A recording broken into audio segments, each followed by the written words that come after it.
Boa tarde, senhoras e senhores. Bem-vindos à audioconferência da AES Brasil.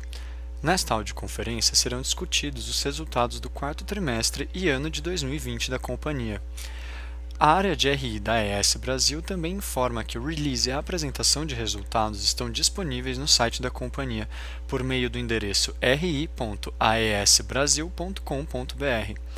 Todos os participantes estão conectados apenas como ouvintes e mais tarde será aberta a sessão de perguntas e respostas, quando serão dadas as instruções para a participação. Caso precisem de ajuda do operador durante a audioconferência, basta teclar *0. Cabe lembrar que essa audioconferência está sendo gravada e está também sendo transmitida via webcast, com acesso pelo site de relações com investidores da companhia. Em nome da AES Brasil, gostaríamos de esclarecer que quaisquer declarações que venham a ser feitas durante esta audioconferência com relação às perspectivas dos negócios, projeções e metas operacionais e financeiras da companhia são meras previsões baseadas nas expectativas atuais. Tais expectativas podem se alterar em função de variáveis como condições do mercado, desempenho econômico do país e dos mercados internacionais. A apresentação será feita pela CEO da companhia, Sra. Clarissa Sadock. Ao final, a executiva estará à disposição para responder eventuais perguntas. Lembramos que os jornalistas que desejarem fazer perguntas podem fazê-lo por e-mail, enviando-as à assessoria de imprensa da companhia pelo endereço aes.imprensa@aes.com. Agora, gostaria de passar a palavra à Sra. Clarissa Sadock. Por favor, Clarissa, pode prosseguir. Olá, boa tarde a todos. Muito obrigada pela presença em mais uma divulgação de resultados da AES Brasil. Eu inicio a apresentação no slide 2 com os principais direcionadores que vêm transformando a AES Brasil e que marcaram 2020 como um ano de grandes conquistas. Para começar, gostaria de falar do nosso crescimento. Em 2020, fechamos 2 contratos de compra e venda de parques eólicos que juntos totalizaram 346 megawatts. São 3 importantes ativos localizados no Rio Grande do Norte e no Ceará e que reforçam a nossa presença em projetos renováveis em regiões conhecidas pelos ótimos ventos. Anunciamos também uma reestruturação societária com o objetivo de permitir uma maior alavancagem da companhia e, consequentemente, permitir crescermos mais rápido. A criação da nova holding separará os ativos operacionais dos ativos em construção, triplicando assim a nossa capacidade de crescer em ativos que ainda precisam ser construídos, os chamados Greenfields. Olhando para a nossa já consagrada excelência operacional, vale destacar que, mais uma vez, nossa planta solar Boa Hora foi eleita a mais eficiente do país. Além disso, a nossa planta eólica Alto Sertão 2 atingiu o seu mais alto nível de disponibilidade, chegando a 98,2% em maio. O terceiro destaque do ano está relacionado ao nosso posicionamento em relação às práticas ESG. Como já falamos, nosso objetivo é sermos benchmark em todas as categorias ESG, ou seja, referência nas questões ambientais, sociais e de governança. Demos grandes passos em 2020. Estamos finalizando o processo de migração para o novo mercado e investimos em projetos objetivos para trabalhar a diversidade na área operacional. O quarto destaque, como comentei na nossa última divulgação de resultado em novembro, lançamos nossa plataforma digital. A nossa plataforma foi desenvolvida para viabilizar a comercialização de energia no varejo. Essa plataforma permite a simplificação do processo de migração para o Mercado Livre, ofertando produtos simples e possibilitando que clientes de pequeno e médio porte tenham acesso à energia renovável com preços competitivos. Por último, importante mencionar o reconhecimento de 947 milhões no quarto trimestre de 2020. Esse reconhecimento se refere à repactuação do risco hidrológico. Eu vou falar mais sobre isso a seguir, mas já adianto que essa resolução nos dará uma expectativa de extensão da concessão hídrica de aproximadamente 2 anos e meio. Explicando um pouco melhor a nossa estratégia de crescimento, no slide 4, temos mais detalhes do que foi 2020. Adquirimos no começo do ano o Parque Eólico Cajuína, no Rio Grande do Norte, com capacidade instalada de pelo menos 1.100 megawatts. Já garantimos a outorga da primeira fase do parque para 588 megawatts. Do lado comercial, negociamos 2 contratos com importantes clientes do setor de mineração e metais. São contratos longos, de 20 anos. Juntos, os 2 contratos somam 211 megawatts de capacidade instalada. Os investimentos em Cajuína começam no segundo semestre desse ano e a entrega de energia ocorre a partir de 2023. Já na frente de M&A, seguimos a nossa estratégia de focar em projetos eólicos. Esses projetos apresentam complementariedade tanto de fonte de energia quanto geográfica em relação ao nosso portfólio.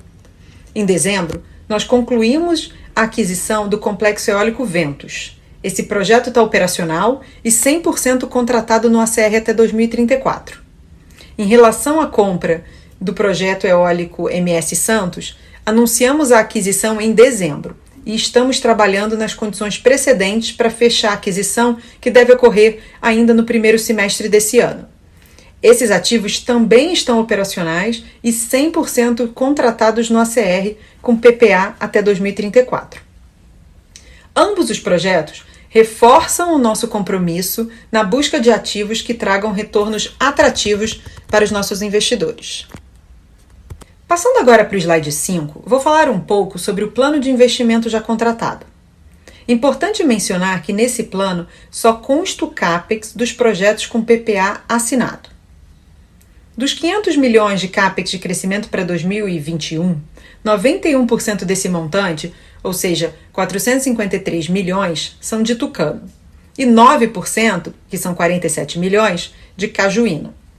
Já em 2022, 74% do CAPEX, que são 465 milhões, são de Tucano, enquanto que 26%, ou 159 milhões, são de Cajuína. Conforme formos fechando novos contratos, adicionaremos novos CAPEX no nosso plano. Passando agora para o slide 6, acho importante dar mais detalhes sobre a nova estrutura societária da companhia. Como vocês podem ver no gráfico da direita, estamos criando uma holding entre os acionistas e a atual empresa listada. Tanto a AES quanto todos os minoritários passarão a ser acionistas dessa nova holding. Essa nova holding passa a se chamar então AES Brasil e será listada no novo mercado. Abaixo da AES Brasil, teremos tanto a atual AES Tietê quanto outras empresas que no gráfico chamamos de SPEs de novos projetos. Nossos greenfields deverão estar nessa estrutura de SPEs, em empresas irmãs à atual STT. Essa desvinculação é que gera a nossa capacidade de triplicar o nosso crescimento em greenfield. Passando para o slide número 8, na seção sobre ESG, gostaria de reforçar o compromisso com governança corporativa que estamos assumindo com a migração para o novo mercado. Esse era o passo que faltava para estarmos no topo das melhores práticas ESG. A partir de março, teremos todos os acionistas da companhia com uma única classe de ações, todos os acionistas com igualdade de direitos. Como já tínhamos o compromisso com as melhores práticas, estamos fazendo poucos ajustes, já que nossa governança era bem alinhada com os melhores padrões. Nosso conselho de administração terá 4 conselheiros independentes. Além disso, estamos criando o comitê de auditoria e só teremos conselheiros independentes como representantes do conselho no comitê. Os benefícios do novo mercado são reconhecidos e precificados pelos investidores e, por isso, acaba gerando aumento de liquidez das ações que compõem o grau mais alto de governança da B3. No último dia 29, nós tivemos a aprovação em assembleia da nova estrutura e agora estamos passando pelo período de direito de recesso. O direito de recesso vai até o dia 2 de março.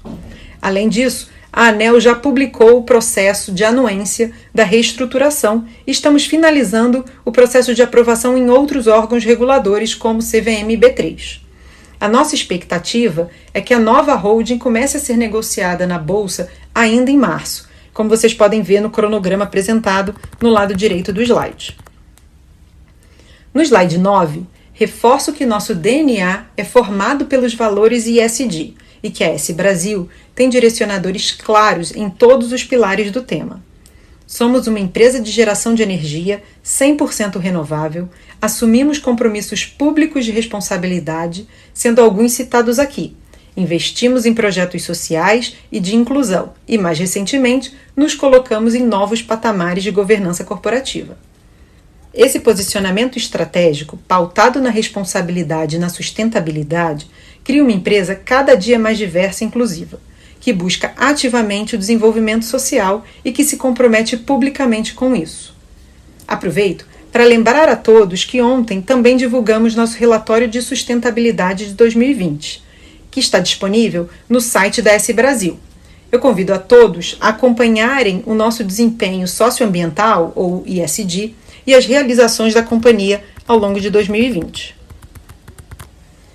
Passando agora para o slide 10, eu friso aqui que a segurança é e sempre será o nosso principal valor. O ano de 2020 veio para nos provar que a proteção das pessoas e do trabalho se tornou ainda mais necessária. A S Brasil se mostrou muito bem preparada para lidar com esse cenário. Todos os nossos colaboradores administrativos seguem trabalhando de forma remota e só retornarão aos escritórios em um momento seguro. Sempre incentivamos o home office, o que foi essencial para que a companhia estivesse preparada em termos de estrutura para esse cenário adverso. Importante falar também que a saúde mental é um desafio muito importante nesse momento. Por isso, estruturamos um programa de apoio a todos os nossos colaboradores e familiares, conduzido por profissionais especializados. Em relação ao nosso quadro operacional, antes de imaginarmos que o mundo seria tomado por uma pandemia, já praticávamos a gestão remota dos nossos ativos e o trabalho à distância. A prova disso é o COGE, o nosso centro de operações. Ele existe desde 2017. O COGE nos posicionou como a primeira empresa do setor elétrico a cumprir todas as exigências que possibilitariam esse monitoramento remoto da operação de todos os nossos parques, eólicos, solares e hídricos. E assim, nós seguimos investindo em tecnologia e digitalização para continuarmos trabalhando com excelência e eficiência, mesmo à distância. Passando agora para os direcionadores do resultado, no slide 12, divido com vocês a evolução do nosso nível de contratação. Estamos com um nível de contratação bastante alto nos próximos 4 anos. Em função disso, não devemos ver variações relevantes no nível de contratação até pelo menos 2023. Importante lembrar que buscamos vender algo como 85% da nossa energia hídrica. Nosso time comercial está focado hoje na venda de energia de longo prazo, buscando oportunidades de contrato de 2024 em diante. Nesse trimestre, reforçamos nosso portfólio com a negociação de 180 megawatts médios a um preço de 151 megawatt-hora para essa energia de longo prazo. Observamos cada vez mais um movimento dos nossos clientes em se programarem com antecedência para as necessidades de energia dos próximos anos. É por isso que o nosso nível de contratação de 2025, que nem aparece no gráfico ainda, já encontra-se em 45% do portfólio. Passando agora para o slide 13, eu vou falar sobre a evolução da resolução do GSF, que é um outro direcionador muito importante do resultado da companhia. Por se tratar de uma discussão de longa data e de extrema importância para o setor elétrico como um todo e para a S Brasil, todas as atenções acabaram voltadas a ela. Em setembro de 2020, foi publicada a lei que definiu o que eram riscos do negócio hídrico e quais itens deveriam ser excluídos da conta do GSF. Na sequência, a ANEEL aprovou a regulação e detalhamento da lei. Uma vez que lei e regulação foram aprovadas em 2020, a companhia reconheceu no resultado do 4º trimestre o montante de 947 milhões. Esse montante foi calculado com base na nossa melhor estimativa. Usamos o número preliminar divulgado pela CCE em setembro e acrescentamos o custo do capital próprio de 9,63, que não estava até então incluído no valor. Importante lembrar que o impacto líquido do GSF no ano é de 474 milhões, que é líquido de imposto e da despesa financeira do IGPM no ano. Podemos também estimar a extensão da concessão, com base no número preliminar divulgado pela CCE, Pelas nossas contas, a extensão da concessão deverá ser de aproximadamente 2 anos e meio. A CCE deve divulgar os números finais no próximo mês e qualquer ajuste contábil será feito no resultado do primeiro trimestre. Devemos ter assinatura da extensão do contrato de concessão em até 3 meses após a divulgação final dos números pela CCE. Vale lembrar que em janeiro desse ano, a companhia se apresentou espontaneamente junto à CCE para realizar o pagamento dos débitos oriundos da liminar do GSF. Realizamos um pagamento no valor total de 1,3 bilhão. A decisão de antecipar esse pagamento foi tomada para que o resultado financeiro da companhia deixasse de ser impactado pela variação do GPM. Passando agora para o slide 14, nós destacamos aqui os resultados do quarto trimestre, que apresentaram um crescimento bastante expressivo, principalmente por conta do ressarcimento do GSF que eu acabei de mencionar. O cenário de poucas chuvas gerou um desafio para o resultado hídrico desse trimestre. Aqui, vale mencionar também que Ventos já contribuiu com 1 mês para o resultado eólico, uma vez que o closing ocorreu em 30 de novembro. Na margem líquida, nós crescemos 229%, atingindo 1,3 bilhão. O EBITDA totalizou 1,2 bilhão, um aumento de 307%, enquanto o lucro líquido subiu 471% no trimestre, totalizando 603 milhões. Os custos e despesas da companhia reduziram cerca de 9% na comparação entre o quarto TRI de 20 e o quarto TRI de 19, reforçando a diligência da companhia, sempre atenta para o controle de gastos. Agora, no slide 15, vamos falar sobre o resultado do ano. E aqui eu destaco o crescimento de 75% na margem líquida, totalizando 2,4 bilhões, o aumento de 100% na linha do EBITDA, atingindo 2,1 bilhões, e o aumento de 183% no lucro líquido, chegando em 848 milhões no ano. Como mencionado no resultado do trimestre, esse crescimento robusto se deu principalmente pelo reconhecimento líquido de 474 milhões referente ao GSF. Além do ganho do GSF, importante destacar também que tivemos um incremento nas margens hídricas e solar ao longo do ano, além da manutenção do patamar e das despesas operacionais se comparado 2020 com 2019. Seguindo agora para o slide 16, a companhia mais uma vez finalizou o ano entregando crescimento aliado a um retorno robusto aos nossos acionistas. Em 2020, foram anunciados 331 milhões em dividendos, o que configura um dividend yield equivalente a quase 200% do CDI médio do ano. O valor dos dividendos propostos para 2020 foram calculados ajustando o valor líquido pelo reconhecimento do GSF, ou seja, retiramos o benefício líquido do GSF da conta. A decisão tomada foi em função de que o ganho do GSF ocorreu só no resultado da companhia, mas o efeito do caixa só será percebido com a extensão da concessão após 2029. No gráfico do slide seguinte, de número 17, nós podemos observar a evolução do caixa da companhia no acumulado do ano. Ela saiu de 1,1 bilhão no início do ano para 1,5 bilhão agora no final de 2020. Esse saldo foi constituído por uma forte geração operacional de caixa, de 941 milhões. Com a nossa geração de caixa, fizemos investimentos ao longo do ano, distribuímos dividendos e cumprimos com todas as demais obrigações. Adicionalmente, tivemos uma captação líquida de aproximadamente 700 milhões para fazer frente às aquisições do ano. Nossa geração de caixa robusta garante uma rápida desalavancagem da companhia, como pode ser observado na parte direita do slide. Nosso nível de endividamento foi de 2,8 vezes no quarto TRI do ano passado e agora está em 1,5 vezes. Passando agora para as considerações finais, compartilho com todos aquilo que nos motivou ao longo de 2020 e que nos motiva daqui para frente, provando que estamos no caminho certo. É com muita satisfação que eu reforço as conquistas da nossa estratégia de crescimento.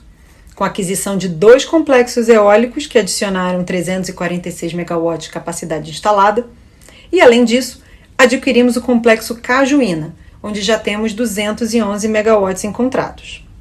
Passando para a operação e buscando sempre aprimorá-la, tivemos a grande notícia da planta solar de Boa Hora ser uma referência no país, sem falar de toda a inteligência adquirida na operação de Alto Sertão 2, que nos permitiu alcançar níveis recorde de disponibilidade. Olhando para o futuro, é fundamental estar sempre inovando e nos superando.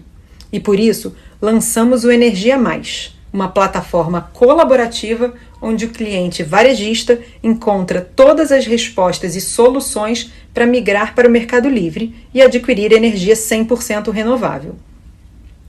ESG é um tema intrínseco em nossa existência e vamos seguir buscando aprimorar sempre. Essa é a nossa fórmula para criar valor e retorno que nossos acionistas demandam. Com isso, encerro aqui a nossa apresentação de resultados. Seguimos agora para a sessão de perguntas e respostas. Muito obrigada a todos. Senhoras e senhores, iniciaremos agora a sessão de perguntas e respostas. Para fazer uma pergunta, por favor, digitem *1. Para retirar a pergunta da lista, digitem *2. Lembramos que as perguntas recebidas pela plataforma de webcast serão também respondidas durante a conferência. A nossa primeira pergunta vem de Guilherme Lima, de Santander. Por favor, Guilherme, pode prosseguir. Boa tarde, pessoal. Eu tenho 2 perguntas.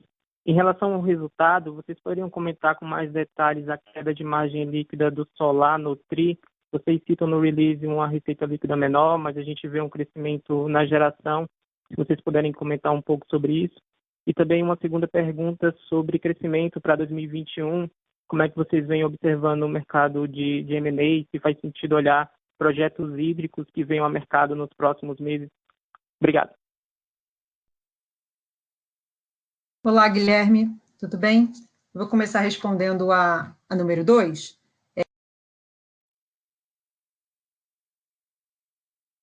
Focados também em Greenfield, mas ambos buscando energia eólica e solar. Tá? Nós já temos no nosso portfólio um percentual bastante significativo de energia hídrica. Então, nesse momento, o nosso foco de crescimento e busca por M&As está em eólico e solar.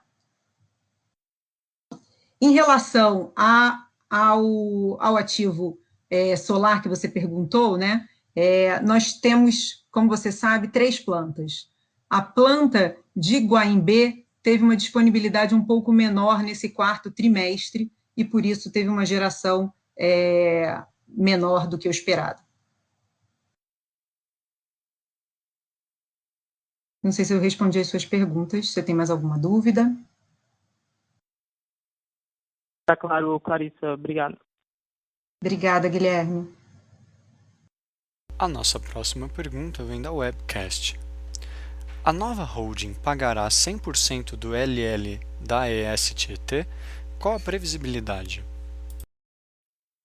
Bom, não muda nada, tá? A nova holding, ela só passa a existir com a função da gente ter mais capacidade financeira para crescer, para a gente, uma vez que a gente desvincula o crescimento em Greenfield, em novos projetos, dos ativos em operação, nós conseguimos ter um nível de alavancagem maior no somatório das partes da companhia. Mas as práticas que a gente tinha na holding atual ou na nova holding em relação à distribuição de dividendo serão mantidas, não vai mudar nada. Lembrando que para realizar perguntas, basta digitar *1. A nossa próxima pergunta vem da webcast. A companhia planeja manter um nível de alavancagem menor? Obrigado. Obrigada. Bom, na verdade, nosso objetivo é aumentar a alavancagem da companhia de maneira que possa financiar da forma mais eficiente o nosso crescimento. Tá? Então, hoje, a gente está com 1,5 vezes o nível de alavancagem. Esse número será superior no primeiro trimestre em função do pagamento, né, do GSF. Então, o caixa referente ao GSF saiu no dia 7 de janeiro, então eu tenho uma dívida líquida que cresce 1,3 bilhão no primeiro trimestre, e ao longo do ano, vamos ver aí uma variação reduzindo o meu nível de alavancagem em função da geração de caixa da companhia e, por outro lado, crescendo em função das novas aquisições e dos investimentos em Greenfield que estamos fazendo. Mas nosso objetivo é manter um nível de alavancagem maior para financiar aí o nosso crescimento. Lembrando que para realizar perguntas, basta digitar *1. Não havendo mais perguntas, concluímos assim a sessão de perguntas e respostas. Gostaria de passar a palavra para a senhora Clarissa para as considerações finais. Por favor, Clarissa, pode prosseguir. Obrigada. Bom, eu queria então agradecer a todos mais uma vez por estarem aqui presentes no nosso call de resultado. Qualquer dúvida, entrem por favor em contato com o nosso time de relações com investidores. E fiquem todos bem, seguros, e nos vemos então na nossa próxima divulgação de resultado. Obrigada. A teleconferência da AES Brasil está encerrada. Agradecemos a participação de todos e tenham um bom dia. Obrigado e podem se desconectar agora.